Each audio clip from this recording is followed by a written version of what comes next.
الحمد لله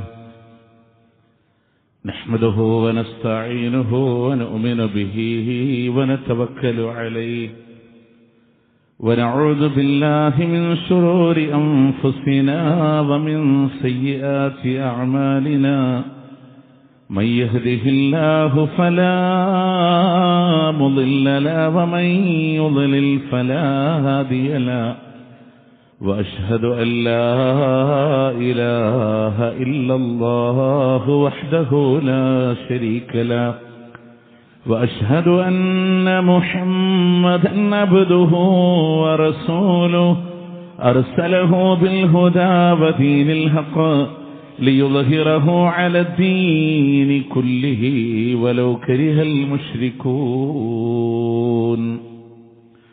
اللهم صل على محمد وعلى آل محمد كما صليت على إبراهيم وعلى آل إبراهيم إنك حميد مجيد وبارك على محمد وعلى آل محمد كما باركت على إبراهيم وعلى آل إبراهيم إنك حميد مجيد أما بعد فإن خير الكلام كلام الله وخير السنن سنن محمد صلى الله عليه وسلم وشر الأمور محدثاتها وكل محدثة بدعة وكل بدعة ضلالة وكل ضلالة في النار يا أيها الذين آمنوا اتقوا الله حق تقاته ولا تموتن إلا وأنتم مسلمون أعوذ بالله من الشيطان الرجيم بسم الله الرحمن الرحيم الذين ينفقون في السراء والضراء والكاظمين الغيظ والعافين عن الناس والله يحب المحسنين. പ്രിയ സത്യവിശ്വാസികളെ വിശ്വാസിനികളെ, അല്ലാഹു റബ്ബുൽ ഇസ്സത്തിന്റെ വിധിവിലക്കുകൾ നമ്മുടെ ജീവിതത്തിൽ പാലിച്ചുകൊണ്ട് ജീവിതം മുന്നോട്ട് നയിക്കണമേ എന്ന് ആദ്യമായി എന്നോടെന്ന പോലെ നിങ്ങളോടും ഓർമ്മപ്പെടുത്തുകയാണ്, വസിയത്ത് ചെയ്യുകയാണ്. പ്രിയമുള്ളവരെ, ഇമാം ഖുർത്തുബി അദ്ദേഹത്തിന്റെ തഫ്സീറിൽ സൂറത്ത് ആലി ഇമ്രാന്റെ തഫ്സീർ രേഖപ്പെടുത്തിയപ്പോൾ അതിൽ അദ്ദേഹം ഒരു താബഈ പണ്ഡിതനെ ഉദ്ധരിക്കുന്നുണ്ട്. അദ്ദേഹത്തിന്റെ പേര് മൈമൂൻ ബിനു മഹറാൻ എന്ന് പറയുന്ന റഹ്മത്തുള്ളാഹി അലൈഹി താബഈ പണ്ഡിതനാണ്. അദ്ദേഹത്തിന്റെ വീട്ടിൽ അദ്ദേഹം ഒരു വിരുന്ന് സൽക്കാരം, തന്റെ വേണ്ടപ്പെട്ട പ്രഗത്ഭരായ ആളുകളെ വിളിച്ച് ഒരു വിരുന്ന് സൽക്കാരം നടത്തിക്കൊണ്ടിരിക്കുമ്പോൾ ആ വീട്ടിലെ ജോലിക്കാരിയായ അടിമസ്ത്രീയുടെ കയ്യിൽ നിന്ന് ചൂടുള്ള കറിയുടെ പാത്രം താഴെ പോവുകയാണ്. ആ പാത്രം താഴെ പോയി എന്ന് മാത്രമല്ല, ആ വീട്ടുകാരനായ സമ്പന്നനായ പണ്ഡിതനായ മൈമൂൻ ബിൻ മെഹ്റാൻ എന്ന് പറയുന്ന വ്യക്തിയുടെ ശരീരത്തിലൂടെ കറി പോയി. സ്വാഭാവികമായും അദ്ദേഹത്തിന് ദേഷ്യം വന്നു. അദ്ദേഹം മടിക്കാൻ വേണ്ടി അവർക്ക് നേരെ കയ്യോങ്ങുന്ന സന്ദർഭത്തിൽ അവർ പറഞ്ഞു, യാ മൗലായ, എന്റെ യജമാനനെ, യഅമൽ ബിഖൗലില്ലാഹ്, അല്ലാഹുവിന്റെ വാക്കിനനുസരിച്ച് താങ്കൾ പ്രവർത്തിക്കണം. വൽ കാളിമീനൽ ഗൈള, കോപം അടക്കി വെക്കുന്ന ആളുകളാണ് എന്ന വിശുദ്ധ ഖുർആനിന്റെ ആയത്ത് പറഞ്ഞപ്പോ ആ പണ്ഡിതൻ പറഞ്ഞു, ഖദ് ഫഅൽത്, ഞാനതുപോലെ ചെയ്തിട്ടുണ്ട്, എന്റെ കോപം ഞാൻ അടക്കി വെച്ചു. വീണ്ടും ആ സ്ത്രീ പറഞ്ഞു, ഇസ്തഅമിൽ മാ ബഅദ, അതിനുശേഷമുള്ള കാര്യം കൂടെ താങ്കൾ പ്രാവർത്തികമാക്കണം. വൽ ആഫീന അനിന്നാസ്, ജനങ്ങൾക്ക് വേണ്ടി, മനുഷ്യർക്ക് വേണ്ടി മാപ്പ് കൊടുക്കുന്ന ആളുകളാണവർ. അപ്പൊ അദ്ദേഹം പറഞ്ഞു, ഖദ് ഫഅൽത്, അതും ഞാൻ ചെയ്തിരിക്കുന്നു, ഞാൻ നിനക്ക് പൂർണ്ണമായി മാപ്പ് തന്നിരിക്കുന്നു. അപ്പോൾ അവരോതി വല്ലാഹു യുഹിബ്ബുൽ മുഹ്സിനീൻ, അല്ലാഹു സുബ്ഹാനഹു വ തആല സുഹൃതം ചെയ്യുന്ന നന്മ ചെയ്യുന്ന ആളുകൾ അല്ലാഹു തആല ഇഷ്ടപ്പെട്ടിരിക്കുന്നു എന്നുകൂടെ ആയത്തിനെ പൂർത്തീകരിച്ച് പറഞ്ഞപ്പോ ഇദ്ദേഹം പറയുന്നുണ്ട്, ഇനി മുതൽ നീ സ്വതന്ത്രയാണ്, നിന്നെ ഞാൻ അടിമത്തത്തിൽ നിന്ന് മോചിപ്പിച്ചിരിക്കുന്നു എന്ന് മൈമൂൻ ബിൻ മെഹ്റാൻ റഹ്മത്തുള്ളാഹി അലൈഹി പറയുന്നുണ്ട്. ഈ ആയത്തിൽ നിന്ന് ഒരുപാട് പാഠം നമ്മളെ സംബന്ധിച്ചിടത്തോളം പഠിക്കാനുണ്ട്.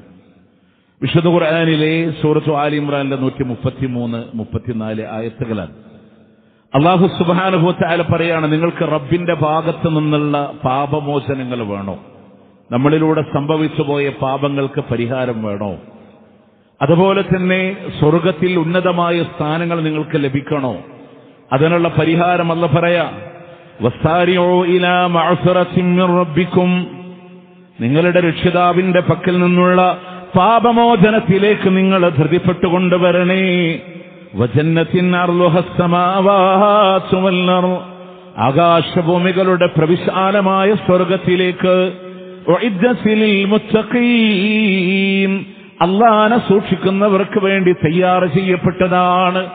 അപ്പൊ അല്ലാഹന്റെ പാപമോചനം, ആകാശഭൂമികളുടെ പ്രവിശാലമായ സ്വർഗം, ഇത് അല്ലാഹു തആല മുത്തഖീങ്ങൾക്ക് തയ്യാർ ചെയ്തിട്ടുണ്ട്.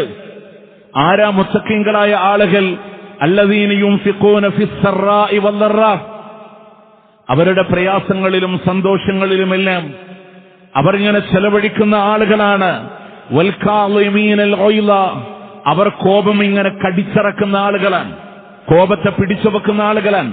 കള്മ് എന്ന വാക്കിന്റെ അർത്ഥം വിഴുങ്ങുക എന്നാണ്, അല്ലെങ്കിൽ പുറത്തു വരാതെ ഉള്ളിലേക്ക് അടക്കി പിടിക്കുക എന്നാണ്. അവർക്ക് കോപമുണ്ടാകുന്നുണ്ട്, പക്ഷേ ആ ദേഷ്യത്തിനെ, ആ കോപത്തിനെ അവരുടെ ഉള്ളിൽ അടക്കി വെക്കുന്ന ആളുകളാണ്. അതുപോലെ തന്നെ വൽ ആഫീന അനിന്നാസ്, മനുഷ്യർക്ക് വേണ്ടി മാനവരാശിയോട് മാപ്പ് കൊടുക്കുന്ന ആളുകളാണവർ. വല്ലാഹു യുഹിബ്ബുൽ മുഹ്സിനീൻ, ഈ സുഹൃതം ചെയ്യുന്ന ആളുകൾ അല്ലാഹുക്ക് ഇഷ്ടമാണ് എന്ന് ഈ ആയത്തിന്റെ മാനദണ്ഡത്തിലാണ് ആ അടിമസ്ത്രീ മൈമൂൻ ബിൻ മെഹ്റാൻ എന്ന് പറയുന്ന താബിഈ പണ്ഡിതനോട് ഇവർ സംസാരിക്കുന്നത്. പ്രിയമുള്ളവരെ, 3 വിശാലമായ നാളെ അള്ളാഹുവിന്റെ അടുക്കൽ സ്വർഗം ലഭിക്കാവുന്ന ഏറ്റവും വിശിഷ്ടമായ 3 ഗുണങ്ങളാണ് ഈ ആയത്തിലൂടെ അള്ളാഹുവിന്റെ വിശുദ്ധ ഖുർആൻ നമ്മളോട് പഠിപ്പിക്കുന്നത്. അതിലൊന്ന് കോപങ്ങളെ അടക്കി വെക്കുക എന്നുള്ളത്. അവരുടെ ജീവിതത്തിൽ കോപം വരാത്തത് കൊണ്ടല്ല, ദേഷ്യം വരുന്ന സന്ദർഭങ്ങളിൽ അതിനെ അടക്കി വെക്കുന്ന ഒരു സമ്പ്രദായം, അത് വിശ്വാസിയുടെ ഗുണമായി, അള്ളാന്റെ സ്വർഗത്തിലേക്ക് എത്താനുള്ള ഗുണമായി അല്ലാഹു സുബ്ഹാനഹു വ തആല പഠിപ്പിച്ചു തരികയാണ്. മഹാനായ പ്രവാചകൻ സല്ലല്ലാഹു അലൈഹി വസല്ലം പറയാണ്, മാ മിൻ സുറഅത്തിൻ അഅലമ അജറൻ ഇൻദല്ലാഹി തബാറക വ തആല, അല്ലാഹുവിന്റെ അടുക്കലേ അവനെ പിടിച്ചു വെക്കുന്നതിൽ ഏറ്റവും മഹത്തായ പ്രതിഫലമില്ലാതെയില്ല.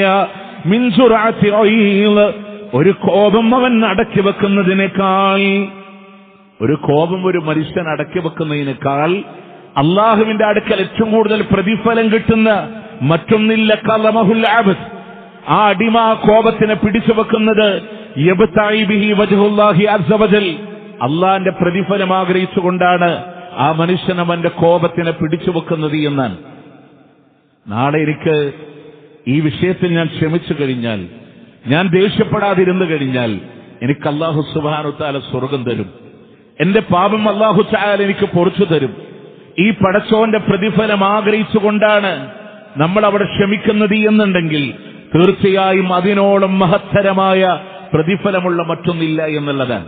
നമ്മൾ ഇരിക്കുന്ന സഫുകളിലെ ഗ്യാപ്പുകൾ ഉണ്ടെങ്കിൽ ഒന്ന് ക്രമീകരിച്ചിരിക്കാം. പുറകുന്ന് വരുന്ന ആളുകൾക്ക് ഒരു പ്രയാസം ഉണ്ടാവാതിരിക്കാൻ വേണ്ടി ഗ്യാപ്പുകളെ ഫില്ല് ചെയ്തിരിക്കാൻ വേണ്ടി നമ്മൾ ശ്രദ്ധിക്കാം. അപ്പോ ഏറ്റവും മഹത്തായ പ്രതിഫലം ലഭിക്കുന്നത് മറ്റൊരു ഹദീസിലൂടെ കാണാം, മൻ ഖലമ ഐല, ആരെങ്കിലും അവന്റെ കോപത്തിനെ ഒന്ന് കടിച്ചിറക്കുകയാണെങ്കിൽ, വഹുവ യഖ്ദിറു അലാ അൻ യുൻഫിദ, ആ കോപത്തിനോ എതിരെ പ്രവർത്തിക്കാൻ അവന് കഴിയുന്ന സാഹചര്യത്തിലെ അതിനെ കടിച്ചുവച്ചാൽ, അതിനെ പിടിച്ചുവച്ചാൽ, ദേഷ്യപ്പെടാനുള്ള എല്ലാ കഴിവും നമ്മളുടെ കയ്യിലുണ്ട്, പ്രതികരിക്കാനുള്ള ശേഷി നമ്മളുടെ കയ്യിലുണ്ട്, നമ്മുടെ ആർച്ചൊക്കെ ന്യായവും നമ്മളുടെ കയ്യിലാണ്. അങ്ങനെ എല്ലാ അർത്ഥത്തിലും ദേഷ്യപ്പെടാനുള്ള എല്ലാ കഴിവുമുണ്ടായിരുന്നിട്ട് പോലും ആ ദേഷ്യത്തിനെ പിടിച്ചുവച്ചാൽ, പ്രവാചകൻ സല്ലല്ലാഹു അലൈഹി വസല്ലം പറയാണ്, ദഅഹുല്ലാഹു അലാ റൂസിൽ ഖലായിഖി യൗമൽ ഖിയാമ.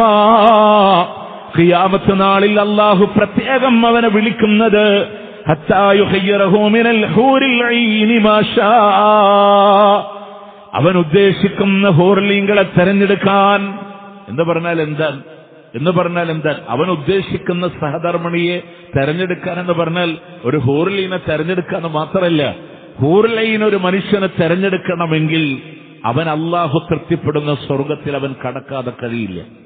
ആ ഉന്നതമായ സ്വർഗം അവൻ ലഭിക്കാൻ, അതിലെ സന്തോഷങ്ങളെ കണ്ടെത്താനുള്ള വഴികളെ അള്ളാഹു നൽകുന്നത് ഏത് സ്വഭാവം ശീലിക്കുന്ന ആളുകൾക്കാണ്? ദേഷ്യപ്പെടാനും കോപിക്കാനും എല്ലാ കഴിവുമുണ്ടായിട്ട് പോലും ആ ദേഷ്യത്തെ പിടിച്ചു വെക്കുന്ന ആളുകളില്ലേ, അവർക്കാണ് അല്ലാഹു സുബ്ഹാനഹു വ തആല ആ മഹത്തായ സ്ഥാനം നൽകുന്നത്. നമ്മൾ ജീവിക്കുന്നത് ഒരു പൊതുസമൂഹത്തിലാണ്. എല്ലാ ആളുകളും നമുക്കിഷ്ടമുള്ള തന്നെ പ്രവർത്തിച്ചു കൊള്ളണമെന്നില്ല.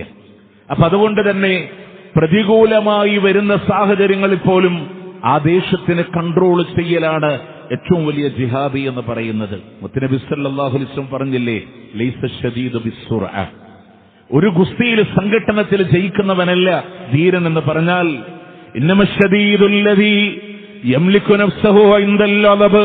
ദേഷ്യം വരുമ്പോ അവന്റെ ശരീരത്തെ കൺട്രോൾ ചെയ്യുന്നവനാ ഏറ്റവും വലിയ ധീരനെന്ന് അല്ലാഹുവിന്റെ മുത്ത് റസൂൽ സല്ലല്ലാഹു അലൈഹി വസല്ലം.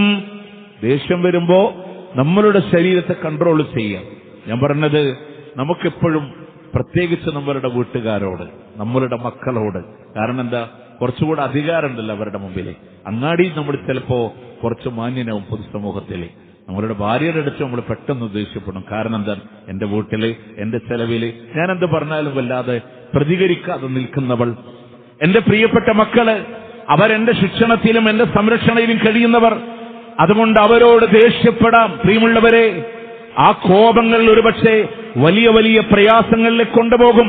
അതുകൊണ്ടാണ് മഹാനായ പ്രവാചകൻ സല്ലല്ലാഹു അലൈഹി വസല്ലമയോട് വസിയത്ത് അന്വേഷിച്ച് വന്ന ഒരു ഉപദേശം തരണമെന്ന് പറഞ്ഞ് സ്വഹാബത്തിനോട് പ്രവാചകൻ പറയുന്നുണ്ട്, ലാ തഅലബ്, നീ കോപിക്കാൻ പാടില്ല.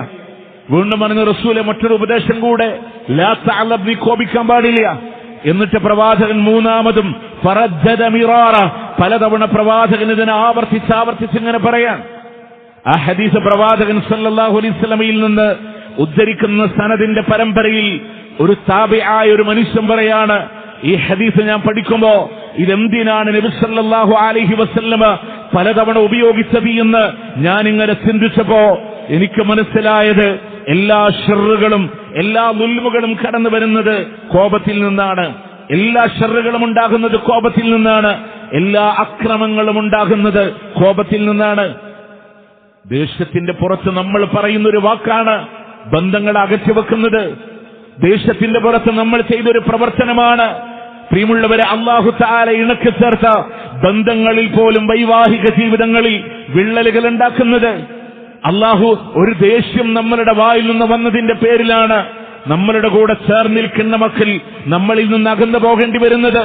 യുവാക്കളെ, നമ്മൾ അതുവരെ വളർത്തിക്കൊണ്ടുവന്ന പിതാവിനോട് യുവത്വത്തിന്റെ ഹരത്തിൽ പറഞ്ഞൊരു കോപത്തിന്റെ വാക്കാണ് ആ വാപ്പയിൽ നിന്ന് അല്ലാഹുവിന്റെ കോപത്തിന് വരെ കാരണമാകുന്ന പ്രവർത്തനങ്ങളിലേക്ക് എത്തിച്ചേരുന്നത്.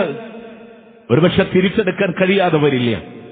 പല സാഹിത്യ ഗ്രന്ഥങ്ങളിലും കാണാം, പുതിയ വാങ്ങിയ കാറിന്റെ മേലെ കമ്പി കൊണ്ടൊരു മകൻ ഇങ്ങനെ കോറി വരച്ചിങ്ങനെ പേരെഴുതിയപ്പോ ആർക്കായാലും സഹിക്കില്ലല്ലോ.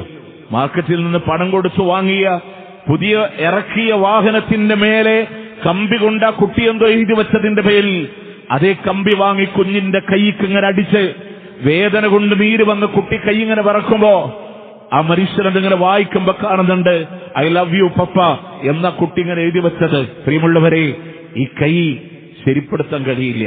ആ മനുഷ്യന്റെ ഹൃദയം നുറുങ്ങി. കാറിന്റെ പെയിന്റ് നന്നാക്കാം, ആ കുട്ടിയുടെ ഹൃദയത്തിനേറ്റ മുറിവ്. അവന് പക്വതയില്ല. ഇല്ല, നമ്മൾ കാറൊക്കെ ഇങ്ങനെ വാഷ് ചെയ്തിങ്ങനെ എല്ലാം കഴിഞ്ഞ് പുറത്തേക്ക് ഇറങ്ങുമ്പോ ഒരുപക്ഷെ നമ്മുടെ 2.5 വയസ്സുള്ള കുട്ടി അങ്ങനെ ഇമിറ്റേറ്റ് ചെയ്ത് നോക്കി നിൽക്കുന്നുണ്ടാവാം. ആ കുട്ടി നമ്മളൊക്കെ കയറിപ്പോയാലേ ആ തുണിയെടുത്ത ചെളിവെള്ളത്തിൽ മുക്കി വീണ്ടും അതുപോലെ ഒന്ന് ഇറക്കും. അവർക്ക് നമ്മളെ ഇമിറ്റേറ്റ് ചെയ്യുന്ന മക്കളാണ്. നമ്മുടെ ദേശത്തിൽ ഒരു കോപത്തിന്റെ മേലൊരു തീരുമാനം എടുത്താൽ ഒരുപക്ഷെ നമ്മുടെ മനസ്സിന് വല്ലാത്ത നീറലുകൾ ജീവിതത്തിൽ ഉണ്ടാക്കേണ്ട സാഹചര്യങ്ങൾ ഉണ്ടാകും. അതുകൊണ്ടാണ് താബീ പണ്ഡിതൻ പറഞ്ഞത്, അള്ളാന്റെ ഹബീബ് ഇങ്ങനെ ആവർത്തിച്ച് അതേ ഹദീസിന്റെ സനദിൽപ്പെട്ട വ്യക്തിയാണ്. അദ്ദേഹം പറയാണ്, എല്ലാ ദുൽമുകളുടെ കാരണവും കോപമാണ്. നബി സല്ലല്ലാഹു അലൈഹി വസല്ലമ കോപിക്കാനല്ല. ഇപ്പൊ പ്രവാചകന്റെ കയ്യിലൊരു വിശിഷ്ടമായ തട്ടം പ്രവാചകന്റെ തോളത്ത് കിടക്കുക, പിന്നീന്ന് വാങ്ങിയത് ഇങ്ങനെ പിടിച്ചു പറിക്കുക, അത് അടയാളം വീഴ്ത്ത വേദനിക്കുക. നബി സല്ലല്ലാഹു അലൈഹി വസല്ലമ തിരിയുന്നത് പുഞ്ചിരി കൊണ്ടാണ്. നമുക്കൊക്കെ പെട്ടെന്ന് ദേഷ്യം വരുന്ന സന്ദർഭങ്ങളാണ്. പ്രവാചകന്റെ കയ്യിലുള്ള ഭക്ഷണത്തിന്റെ പാത്രം, രണ്ട് ഭാര്യമാർക്കിടയിലുള്ള അസൂയ അത് തട്ടപ്പെടേണ്ടി വന്നപ്പോ, അതിലെ ഈത്തപ്പഴങ്ങൾ നിലത്ത് വീഴേണ്ടി വന്നപ്പോ മുത്തുനബി സല്ലല്ലാഹു അലൈഹി വസല്ലം നിലത്തിരുന്നതിന് പറക്കിയെടുക്കുമ്പോ പ്രിയപ്പെട്ട ഭാര്യയുടെ കണ്ണ് നിറയുന്നത് ആ റസൂല് ദേഷ്യത്തോടൊരെണ്ണം കൊടുത്തിരുന്നെങ്കിൽ അവർക്കത്ര വേദനിക്കുമായിരുന്നില്ല. പക്ഷേ അതുകൊണ്ടാണ് പ്രവാചകന്റെ ഭാര്യമാര് പറഞ്ഞത്, റസൂലുള്ള ഞങ്ങളൊന്ന് അടിച്ചിരുന്നെങ്കിൽ, എന്തിന് ആയിഷ നീ ഇത് ചെയ്തു എന്നോട് ചോദിച്ചിരുന്നുവെങ്കിൽ എനിക്ക് ഇത്രമാത്രം വേദനിക്കുമായിരുന്നില്ല എന്ന് പറയാനുള്ള കാരണം അതാണ്. പ്രിയമുള്ളവരെ, അതിന്റെ രീതിശാസ്ത്രം എന്ന് പറയുന്നത് അള്ളാന്റെ പ്രവാചകൻ സല്ലല്ലാഹു അലൈഹി വസല്ലമ ഉപദേശിച്ചു പറഞ്ഞ വാക്കുതാണ്. ആ കോപത്തിനെ അടക്കിപ്പിടിക്കാനുള്ള ഒരു അവസ്ഥ നമ്മളിലുണ്ടോ? സ്വർഗമാണ്, പാപമോചനമാണ്. രണ്ടാമതായി ഈ ആയത്തിലൂടെ പറയുന്നത്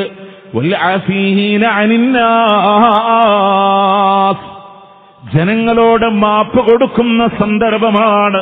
പൊതുജനങ്ങളോട്, മനുഷ്യരോട് മാപ്പ് കൊടുക്കലാണ്. എന്തെങ്കിലും ഒരു തെറ്റുകൾ ആളുകൾ നമ്മളോട് ചെയ്യുമ്പോൾ, ഒരു ദുൽമ ചെയ്യുന്ന സന്ദർഭങ്ങളിൽ അതിനെ മാപ്പ് കൊടുക്കാം. ആ മാപ്പ് നമ്മൾ കൊടുക്കുമ്പോ അല്ലാഹു സുബ്ഹാനഹു വ തആല നമുക്കും അർഹമായ സ്ഥാനം നൽകാൻ. അതുകൊണ്ടാണ് നബി സല്ലല്ലാഹു അലൈഹി വസല്ലം ഖുദിൽ അഫ്വ, ആ മാപ്പ് കൊടുക്കുന്ന ശീലം അതിനെ ഒരു ശീലമായിട്ട് അതിനെ സ്വീകരിക്കണമെന്നാണ്. അതുപോലെ തന്നെ വഅമറ ബിൽ ഉർഫി വഅറദ അനിൽ ജാഹിലീൻ, ഈ ഹദീസിൽ ലോകത്തിന്റെ പ്രവാചകൻ പറഞ്ഞത്, ഒന്നാമത്തെ വിശേഷണമായി പറഞ്ഞത് മാപ്പ് കൊടുക്കുക എന്നത് ഒരു സ്വഭാവശീലമായി കൊണ്ടു നടക്കണമെന്നാണ്. മറ്റൊരു ഹദീസിലൂടെ കാണാം, ഫഅഫു വസ്ഫഹു, നിങ്ങളെ വിട്ടുവീഴ്ച ചെയ്യണേ, മാപ്പ് ചെയ്തു കൊടുക്കണേ.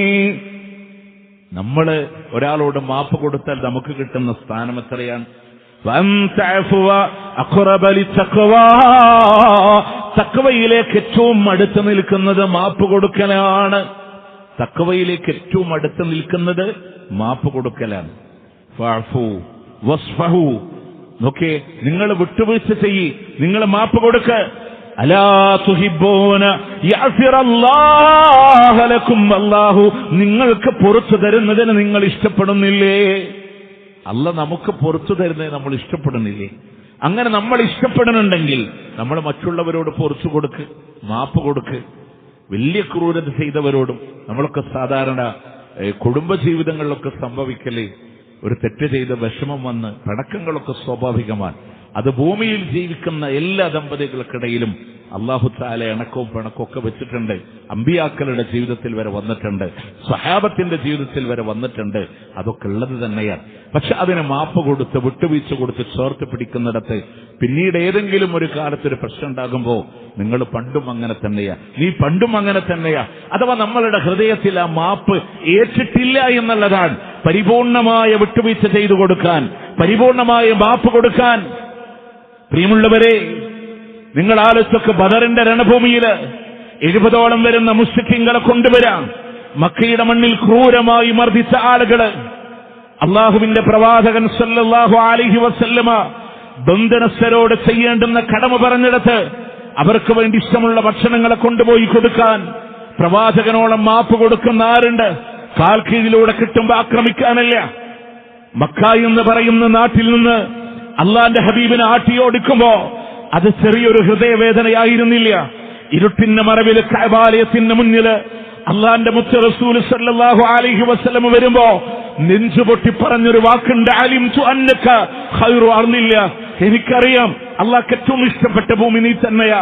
നിന്റെ ആളുകൾ എന്നെ ആട്ടിവിട്ടില്ലെങ്കിൽ ഒരിക്കലും ഈ മണ്ണിനോട് ഞാൻ യാത്ര പറയില്ല എന്ന് പറഞ്ഞ പ്രവാചകൻ സല്ലല്ലാഹു അലൈഹി വസല്ലം മക്കയിൽ നിന്ന് യസ്രിബിന്റെ മണ്ണിലേക്ക് പാലായനം ചെയ്യുമ്പോ ഉയരമുള്ള സ്ഥലങ്ങളിലെത്തുമ്പോ തിരിഞ്ഞു നോക്കി പിച്ച വെച്ച് നടന്ന മക്കയുടെ മണ്ണിനോട് പറന്നു വീണ മക്കയുടെ മാറിടത്തോട്, ഓടി നടന്ന മക്കയുടെ ഹൃദയത്തോട്, ഹൃദയം പറിച്ചെടുത്ത വേദനയോടുകൂടെ യാത്ര പറഞ്ഞ് ലോകത്തിന്റെ പ്രവാചകൻ നടന്നു നീങ്ങുമോ?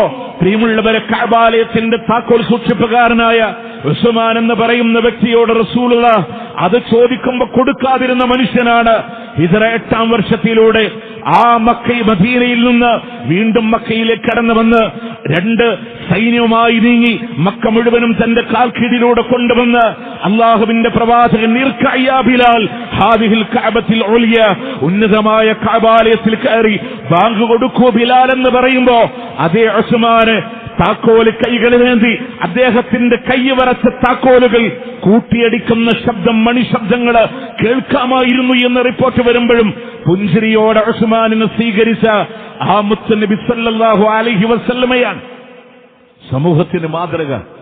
പ്രിയമുള്ളവരെ, അന്ന് ഹിന്ദിന്റെ കാര്യം തീരുമാനമായി എന്ന് പ്രഖ്യാപിച്ച മുഴുവൻ ആളുകളോടും യാ അമ്മി യാ ഹംസ യാ സയ്യിദ് ശുഹദാ യാ ഹംസ, ഉഹദിന്റെ രണഭൂമിയിൽ അങ്ങ് വികൃതമാക്കപ്പെട്ട ജനാസയായി പ്രിയപ്പെട്ട ഹംസ, തൊട്ടപ്പുറത്ത് മുസ്അബ് ബിൻ ഉമൈർ, ഇന്ന് ഹിന്ദിന്റെ പ്രതികാരം തീർന്നത് തന്നെയാണ് എന്ന് വിളംബരം ചെയ്യപ്പെട്ട ദിവസങ്ങളിലും അബൂ സുഫിയാന്റെ വീട്ടിൽ അഭയം പ്രാപിച്ചവരെ നിങ്ങൾക്ക് മാപ്പ്, ഇസ്ലാമിനെ പുലുക്കിയവരെ നിങ്ങൾക്ക് മാപ്പ് എന്ന് പറഞ്ഞ് ലോകത്തിന്റെ പ്രവാചകൻ സല്ലല്ലാഹു അലൈഹി വസല്ലമയോളം മാപ്പ് കൊടുത്ത ആരുണ്ട് ലോകത്തിലെ?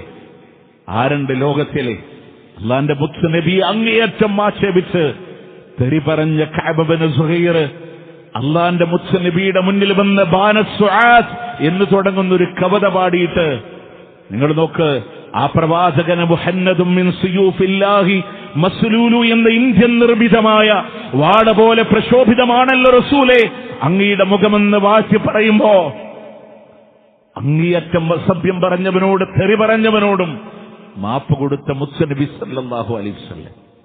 നിങ്ങൾ ആലോചിച്ചു, ഇതുപോലെ ആരാ ലോകത്തല്ലേ?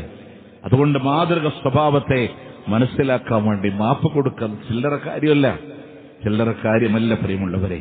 നിങ്ങൾ ആലോചിച്ച് നോക്ക്, 3 ഉപദേശങ്ങൾ മഹാനായ പ്രവാചകൻ സല്ലല്ലാഹു അലൈഹി വസല്ലം കൊടുക്കുന്നുണ്ട്. അതിൽ കാണാം, മഹാനായ അബൂ ഹുറൈറ റളിയല്ലാഹു അൻഹുവിനോട് പറയുന്നുണ്ട്, അലൈക ബിഹുസ്നിൽ ഖുൽഖി യാ അബൂ ഹുറൈറ, സൽസ്വഭാവം നിനക്ക് നിർബന്ധമാണ്. അതിന് ചോദിച്ചു, മാ ഹുസ്നുൽ ഖുൽഖി യാ റസൂലല്ലാഹ്, എന്തിനാ സൽസ്വഭാവം? തുഅതി മൻ ഹറമക, ഇങ്ങോട്ട് നൽകൂല എന്ന് പറഞ്ഞ് തടഞ്ഞു വെച്ചവനോട് അങ്ങോട്ട് കൊണ്ടുപോയി കൊടുക്കലാണ്. വതഅഫു അമ്മൻ ളലമക, ഇങ്ങോട്ട് അക്രമം ചെയ്തവനോട് അങ്ങോട്ട് മാപ്പ് കൊടുക്കലാണ്. അതുപോലെ തന്നെ നോക്കി, നൽകൂല എന്ന് പറഞ്ഞ് പിടിച്ചു വെച്ചവനോട് അങ്ങോട്ട് കൊണ്ടുപോയി കൊടുക്കുക. വതസിൽ മൻ ഖതഅക, ഇങ്ങോട്ട് ബന്ധം മുറിച്ചവനോട് അങ്ങോട്ട് പോയി ബന്ധം ചേർക്കുക. ചില്ലറ കാര്യമില്ല മാപ്പ് കൊടുക്കുക. നമ്മുടെ ഈ കോപം ഉള്ളിൽ വെച്ച് മാപ്പ് കൊടുക്കാതെ അള്ളാഹു നമ്മളോട് ഇഷ്ടം വെക്കണ്ടേ? അള്ളാന്റെ കോപത്തിൽ നിന്ന് രക്ഷപ്പെടണ്ടേ? ഒരു സഹാബി വന്ന് ചോദിച്ചു, റസൂലേ യാ റസൂലല്ലാഹ് മാ യുബാഇദുനി മിൻ അളബില്ലാ, അള്ളാന്റെ കോപത്തിൽ നിന്ന് അകറ്റുന്നത് എന്താണ്? വേറെ റിവായത്തിൽ കാണാം, യംനഉനി മിൻ അളബില്ലാ, അള്ളാന്റെ കോപത്തിൽ നിന്ന് എന്നെ തടയുന്നത് എന്താണ്? റസൂലുള്ളാഹി പറഞ്ഞു, ലാ തഅലബ്, നീ ആരോടും ദേഷ്യപ്പെടാതിരിക്കുക. അപ്പൊ അള്ളാഹ് നിന്നോട് ദേഷ്യപ്പെടില്ല. ഈ ദേഷ്യം ഉള്ളിൽ വെച്ച് എല്ലാരോടും പകവച്ച് മാപ്പ് കൊടുക്കാതെ ഇങ്ങോട്ട് അക്രമം ചെയ്തവനോട് മാപ്പ് കൊടുക്കുന്ന, എന്നിട്ട് നോക്കിയ നബി സല്ലല്ലാഹു അലൈഹി വസല്ലമ ആ മാപ്പ് കൊടുക്കുന്നവനെ പറ്റി ഇതേ ഹദീസ് ഉഖബത്ത് ബിൻ ആമിർ റളിയല്ലാഹു അൻഹുമായി ബന്ധപ്പെട്ട ഇതേ വിഷയം റസൂലുള്ളാഹി പഠിപ്പിച്ചു കൊടുത്തു. അപ്പോൾ റസൂൽ അതിന്റെ അവസാനത്തിൽ പറഞ്ഞൊരു വാക്കുണ്ട്, മാ സാദല്ലാഹു ബി അബ്ദിൻ ഇല്ലാ ഇസ്സാ, മാപ്പ് കൊണ്ടൊരു അടിമക്ക് അല്ലാഹു തആല പ്രതാപമല്ലാതെ വർദ്ധിപ്പിക്കുന്നില്ല, പ്രതാപമല്ലാതെ അല്ലാഹു വർദ്ധിപ്പിക്കുന്നില്ല. മാപ്പ് കൊടുക്കുമ്പോ ആ കൊടുത്ത വ്യക്തിക്ക് അല്ലാഹു പ്രതാപമല്ലാതെ കൊടുക്കണില്ല. നോക്കേ, ഒരുപക്ഷെ ആ മനുഷ്യൻ വരെ നന്നാവാൻ കാരണമാകുന്ന ഒരു സാഹചര്യങ്ങളിലേക്ക് അത് കടന്നു വരുമല്ലോ. ഇനി നിങ്ങൾ നോക്കിയേ, 3ാമത്തെ ഗുണം പറഞ്ഞു, വല്ലാഹു യുഹിബ്ബുൽ മുഹ്സിനീൻ, സുഹൃതം ചെയ്യുന്നവരെ, നന്മ ചെയ്യുന്നവരെ അല്ലാഹ്ക്ക് ഇഷ്ടമാണ്. നോക്കേ, ഒന്ന് ദേഷ്യം പിടിച്ചു വച്ചു, അതൊരു നന്മ. 2ാമത് ആ ചെയ്ത തെറ്റിനെ പൊറുച്ചു കൊടുത്തു, വീണ്ടും ഒരു നന്മ. 3ാമത് നന്മയിലെ ഏറ്റവും ഉയർന്ന പദവിയാണ് നന്മ ചെയ്തു. എന്താണ്? ആ സ്ത്രീയെ അടിമത്വത്തിൽ നിന്ന് മോചിപ്പിച്ചു എന്നത് അതിന്റെ ഏറ്റവും ഉന്നതമായ പദവിയാണ്. ഒരു തെറ്റിനെ നന്മ കൊണ്ട് അതിനെ പ്രതികരിക്കുക എന്നുള്ളതാണ്. فإذا الذي بينك وبينه عداوة كأنه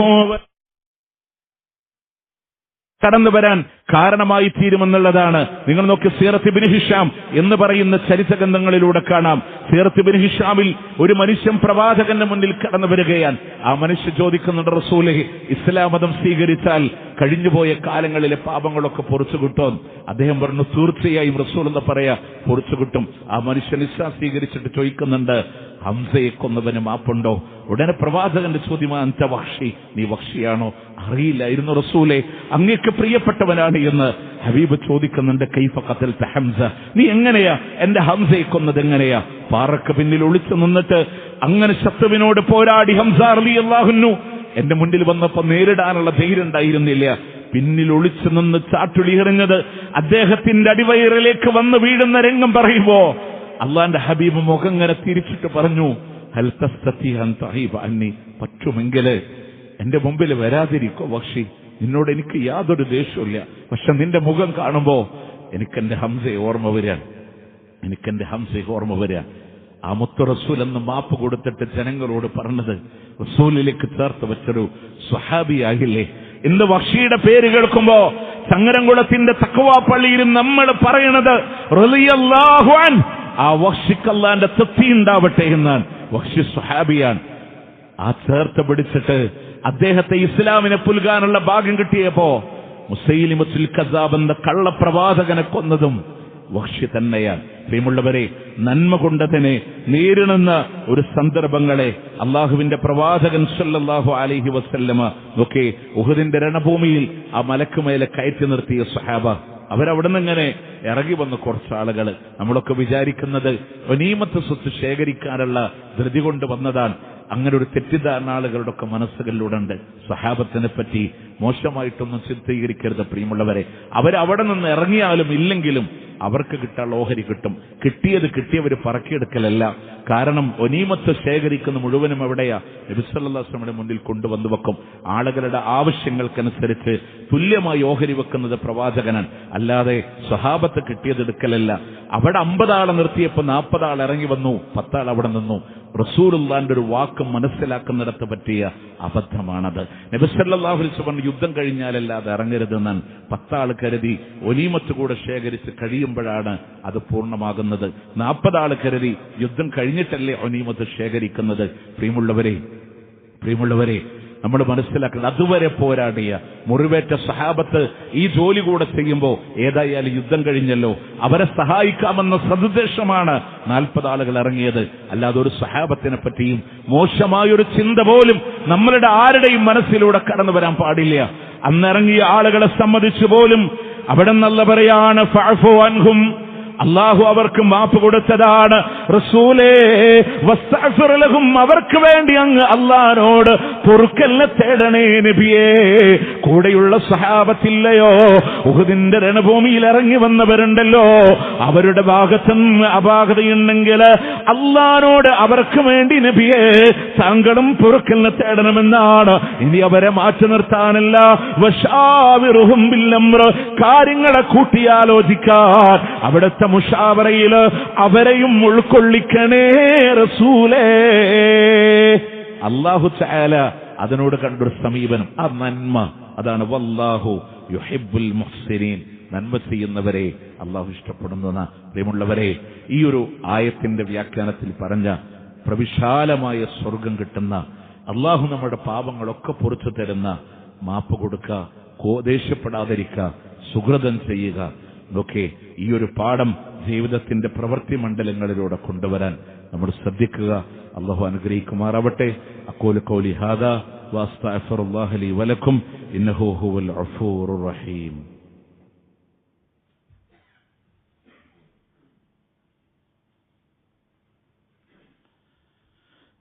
അൽഹംദുലില്ലാഹി റബ്ബിൽ ആലമീൻ വൽ ആഖിബത്തു ലിൽ മുത്തഖീന വലാ ഉദ്വാന ഇല്ലാ അലൽ ളാലിമീൻ. ഉസല്ലി വഉസല്ലിമു അലാ റസൂലിഹിൻ നബിയിൽ കരീം വഅലാ ആലിഹി വസ്സഹ്ബിഹി അജ്മഈൻ. അമ്മാ ബഅദ്, ഇത്തഖുല്ലാഹ യാ ഇബാദല്ലാഹ്. അല്ലാഹുവിനെ സൂക്ഷിച്ചുകൊണ്ട് ജീവിക്കണമേ എന്ന് ഒരിക്കൽ കൂടി ഓർമ്മപ്പെടുത്തുകയാണ്, വസിയത്ത് ചെയ്യുകയാണ്. പ്രിയമുള്ളവരെ, മഹാനായ പ്രവാചകൻ സല്ലല്ലാഹു അലൈഹി വസല്ലമയിൽ നിന്ന് അബ്ദുല്ലാഹി ബിൻ ഉമർ റളിയല്ലാഹു അൻഹുമ ഉദ്ധരിക്കുന്ന ഒരു ഹദീസിലൂടെ കാണാം, നബി സല്ലല്ലാഹു അലൈഹി വസല്ലം പറഞ്ഞു, ഇദാ അകല അഹദുക്കും, നിങ്ങളിൽ ആരെങ്കിലും ഭക്ഷണം കഴിക്കുകയാണെങ്കിൽ ഫൽയഅകുൽ ബിയമീനിഹി, അവന്റെ വലത് കൈകൊണ്ടായിരിക്കണം അവൻ ഭക്ഷണം കഴിക്കേണ്ടത്. ഇദാ ശരിബ, ഇനി കുടിക്കുകയാണെങ്കിൽ ഫൽയശ്രിബ് ബിയമീനിഹി, അവന്റെ വലത് കൈകൊണ്ട് കുടിക്കുകയും വേണം. ഫഇന്ന ശൈത്താൻ, കാരണം തീർച്ചയായും ശൈത്താൻ യഅകുലു വയശ്റബു ബിശിമാലി, അവന്റെ ഇടത് കൈകൊണ്ടാണ് ശൈത്താൻ തിന്നുകയും കുടിക്കുകയും ചെയ്യുന്നതെന്നുള്ളതാണ്. ഈ ഹദീസിനെ നമ്മൾ അപഗ്രഥിക്കുമ്പോൾ 3 കാര്യങ്ങൾ ഈ ഹദീസിൽ നിന്ന് പഠിക്കേണ്ടതുണ്ട്. ഒന്ന്, ഭക്ഷണം കഴിക്കേണ്ടത് വലത് കൈകൊണ്ടായിരിക്കണമെന്നുള്ളതാണ്. നമ്മൾ സാധാരണ ഹെവി ഭക്ഷണങ്ങളൊക്കെ കഴിക്കുമ്പോൾ വലത് കൈകൊണ്ട് നമ്മൾ സാധാരണ ഉപയോഗിക്കാറുണ്ട്. പക്ഷേ സ്നാക്സുകളോ ചോക്ലേറ്റുകളോ നട്ട്സുകളോ ഒക്കെ കഴിക്കുകയാണെങ്കിൽ അതിനെ ഇടത് കൈകൊണ്ട് കഴിക്കുന്ന ഒരു ശീലം സ്വാഭാവികമായും ആളുകൾക്കിടയിൽ അബദ്ധത്തിൽ വരാം. ഒരു സ്നാക്സും ചായയും കിട്ടിക്കഴിഞ്ഞാൽ വലത് കൈയിൽ ഗ്ലാസ് പിടിച്ചാൽ ഇടത് കൈകൊണ്ട് നമ്മൾ കഴിക്കും, അല്ലെങ്കിൽ ഇടത് കൈ കൊണ്ട് ചായ കുടിച്ചാൽ വലത് കൈകൊണ്ട് സ്നാക്സ് കഴിക്കും. പറ്റില്ല, അവിടെ കഴിക്കേണ്ടത് വലത് കൈകൊണ്ട് തന്നെയായിരിക്കണം. രണ്ടാമത് പറഞ്ഞ വിഷയം, കുടിക്കുന്നതും വലത് കൈകൊണ്ടായിരിക്കണം. സ്വാഭാവികമായിട്ട് ഈ ഒരു വിഷയത്തിൽ 90% വരുന്ന ആളുകൾക്കിടയിലും അതിനെ ന്യായീകരിച്ച് അതിൽ നിന്ന് പിന്മാറുന്ന, നമ്മളൊക്കെ പറയും അങ്ങനെ വലത് കൈകൊണ്ട് കുടിച്ചാൽ അതിന്റെ മേലെ വേസ്റ്റുകൾ, ഭക്ഷണത്തിന്റെ അവശിഷ്ടങ്ങളാവില്ലേ, അതുകൊണ്ട് ഇടത് കൈകൊണ്ട് കുടിക്കലാണ് നല്ലത്. ആരാണ് ഈ പാഠം നമ്മളിലേക്ക് പകർന്നു നൽകുന്നത്? ശൈത്താനാണ്. ശൈത്താൻ എന്ന ഇബ്ലീസിന്റെ അനുയായികളാണ് ശൈത്താൻ. അവരാണ്, ഇബ്ലീസിന്റെ ആളുകളാണ് ഇടത് കൈകൊണ്ട് തിന്നെയും കുടിക്കും ചെയ്യുക, വലത് കൈകൊണ്ട് തന്നെ കുടിക്കണം എന്നാണ്. കഴിച്ച ഭക്ഷണം നമ്മൾ കഴുകി വെക്കുന്നുവെങ്കിൽ കുടിച്ച ഗ്ലാസും അതിനെ കഴുകി വെക്കാനുള്ളവർ തന്നെയാണ്. ഇനി അതിൽ പ്രയാസമുള്ളവരുണ്ടെങ്കിൽ മറ്റു സംവിധാനം, ഭക്ഷണത്തിന്റെ വിരലുകൾ വൃത്തിയാക്കിയതിനു ശേഷമാണ് എണീക്കേണ്ടത്, ആ സമയത്ത് ഉപയോഗപ്പെടുത്താം, കൈ കഴുകിയതിനു ശേഷം ഉപയോഗപ്പെടുത്താം. എന്നിരുന്നാൽ പോലും ഇടത് കൈകൊണ്ട് വെള്ളം കുടിക്കുന്ന ഒരു സമ്പ്രദായം ഇനി അതിൽ നിന്ന് മുഴുവനായിട്ട് ഒഴിഞ്ഞു മാറാൻ വയ്യാതെ താങ്ങിക്കൊടുക്കുന്ന ആളുകളെയും കാണാൻ സാധിക്കും. അതിലും ഇസ്ലാമിക പണ്ഡിത ലോകത്ത് ഒരു അനുവാദവും നൽകുന്നില്ല എന്നുള്ളതാണ് വലത് കൈകൊണ്ട് കുടിക്കാൻ. ഇനി എനിക്കത് കഴിയില്ല എന്ന് പറഞ്ഞ മനുഷ്യനോട് നബി സല്ലല്ലാഹു അലൈഹി വസല്ലമ കഴിയാതിരിക്കട്ടെ എന്ന് പറഞ്ഞപ്പോ അള്ളാന്റെ ഹദീസിനെതിരെ പ്രവർത്തിച്ചതിന്റെ പേരിൽ അല്ലാഹു തആല പിന്നീട് ആ മനുഷ്യനെ ജീവിതാവസാനം വരെ കഴിയാതെ വന്ന ശിക്ഷയുടെ പാഠങ്ങളും ഹദീസുകൾ നമ്മളോട് പകർന്നു നൽകുന്നുണ്ട്. മൂന്നാമതായി ഈ ഹദീസിൽ നമ്മൾ പഠിക്കേണ്ടത്, അത് ഇബ്ലീസിന്റെ ആളുകളുടെ അഥവാ ശൈത്താന്മാരുടെ, അള്ളാഹുവിൻ നമ്മുടെ പ്രത്യക്ഷമായ ശത്രു എന്ന് അള്ളാഹു പഠിപ്പിച്ച ഇബ്ലീസിന്റെ ശൈത്താന്മാരുടെ സ്വഭാവമാണ്. ആ സ്വഭാവത്തിനെതിരാണ് ജീവിതത്തിലൂടെ നമ്മൾ പ്രവർത്തിക്കേണ്ടത്. അതുകൊണ്ട് ഇൻഷാ അല്ലാഹ് അറിയുമെങ്കിലും ഒരുപക്ഷെ അബദ്ധത്തിലും പ്രാവർത്തിക തലങ്ങളിലെ പരാജയങ്ങളിലുമൊക്കെ വന്നു പോകുന്ന ഒരു വിഷയമായതുകൊണ്ട് ഭക്ഷണം കഴിക്കുന്നുവോ വലത് കൈക്കൊണ്ട്, വെള്ളം കുടിക്കുന്നുവോ എന്റെ വലത് കൈക്കൊണ്ട്, ആ ദൃഢമായ തീരുമാനത്തിൽ അതിനൊരു ശീലമാക്കി കൊണ്ടുവരാൻ നമ്മൾ ശ്രദ്ധിക്കണം. അല്ലാഹു സുബ്ഹാനഹു വ തആല അനുഗ്രഹിക്കുമാറാവട്ടെ. ഒരുപാട് ആളുകൾ ദുആ കൊണ്ട് വസിയത്ത് ചെയ്തവരുണ്ട്. രോഗത്തിന്റെ പ്രയാസത്തിൽ കഴിയുന്ന ആളുകളുണ്ട്. ഇന്ന് സ്വന്തം നമ്മുടെ നാട്ടിൽ ജുമാക്ക് പങ്കെടുക്കാൻ കഴിയാതെ ഹോസ്പിറ്റലിലൂടെ കാവൽ നിൽക്കുകയാണ് എന്ന് പറഞ്ഞ ആളുകളുണ്ട്. ഇന്നേ ദിവസം തന്നെ ഒരു മകനും ഉമ്മയും കിഡ്നി മാറ്റിക്കൊടുക്കുന്നതിന്റെ ഭാഗമായി ഹോസ്പിറ്റലിൽ സർജറിക്ക് വിധേയമാക്കപ്പെടുന്നവരുണ്ട്. അല്ലാഹുവേ, ഷിഫ ആജിൽ നീ പ്രദാനം ചെയ്ത് അനുഗ്രഹിക്കണേ അല്ലാഹ്, ഖൈർ നൽകി നീ അനുഗ്രഹിക്കണേ അല്ലാഹ്. ദുആ കൊണ്ട് വസിയത്ത് ചെയ്തവർ അല്ലാഹുവേ എല്ലാം നിനക്കറിയാമല്ലോ അല്ലാഹ്, ഖൈർ നൽകി അനുഗ്രഹിക്കണേ അല്ലാഹ്. പലവിധ മാനസികമായ, ശാരീരികമായ, സാമ്പത്തികമായ പ്രയാസങ്ങളിലൂടെ ഉഴറി ജീവിക്കുന്ന ആളുകൾ അല്ലാഹുവേ നിന്റെ കനിവിന്റെ തീരം നൽകി അനുഗ്രഹിക്കണേ അല്ലാഹ്.